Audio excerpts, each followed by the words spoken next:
4 metus gatvės gimnastikos sportų užsiimantys vaikinai sunkiu darbu jau pasiekė tarptautinio pripažinimo. Įvairius triukus ant skersinio ir lygiagrečių demonstruojantys jaunuoliai iš pasaulio čempionato Maskvoje grįžo su bronzos medaliu.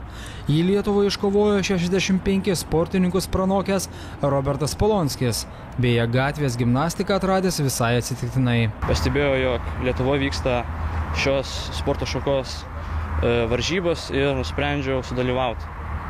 Na ir tai galim sakyti, po pirmų varžybų jau pradėjau rimtai sportuoti, užsiiminėti, na ir tobulėti. Baltijos šalių čempionatą Ventspilėje laimėjęs Mindaugas atliko laisvą programą pagal organizatorių parinktą muziką.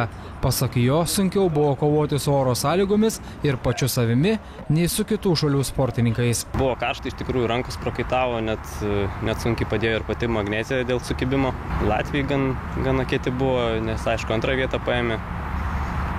Daugiau tos konkurencijos didelios ir nebuvo, nes trečią vietą vis tiek pasidalino, kaip ir mano kolega Robertas Žilas ir dar Estas, nes jie surinko po lygiai taškų, tai jiem teisėjai skyrė trečią vietą. 5-6 kartus per savaitę besitreniruojantis vaikinai suka galvas, kaip iš šokio ir gimnastikos judesių atkartoti kuo įdomesnį ir sudėtingesnį triuką.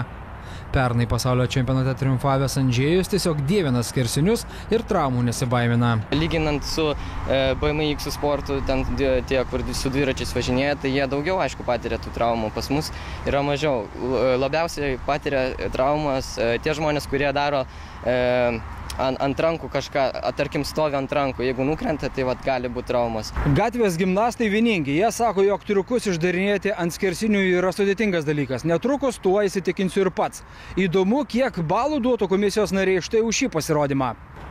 Juokas juokais, tačiau kas bent kartą yra užsilipęs ant skersinio ar lygiagrečių žino, kad šis sportas ne iš lengvųjų. Galbūt todėl komandą sudaro 4 vaikinai ir jie savo gretose dailiosios lyties atstovių kol kas neįsivaizduoja. Kol kas nežadam.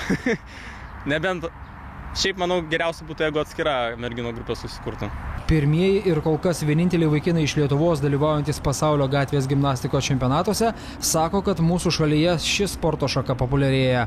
Pasak jų, jau dabar šią sporto šaką užsiiminėja daugiau kaip 2000 jaunuolių.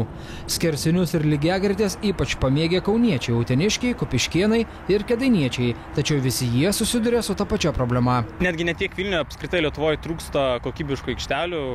Kiek aš žinau, jų nestato, mes jau virš metų bandom prisiskambinti, prisirašyti tik į savivaldybės Vilniaus, kad pastatytų bent vieną aikštelę, bet be rezultatų dėja. Kelis kartus į sostinės valdininkus kreipėsi gimnastai, rankų nenuleidžia. Jie treniruosis dar intensyviau. Į rudenį dalyvaus TV3 projekte Lietuvos talentai. Gatvės gimnastai užsibrėžė laimėti televizijos projektą ir už gautą piniginį prizą žada įrengti gimnastikos aikštelę.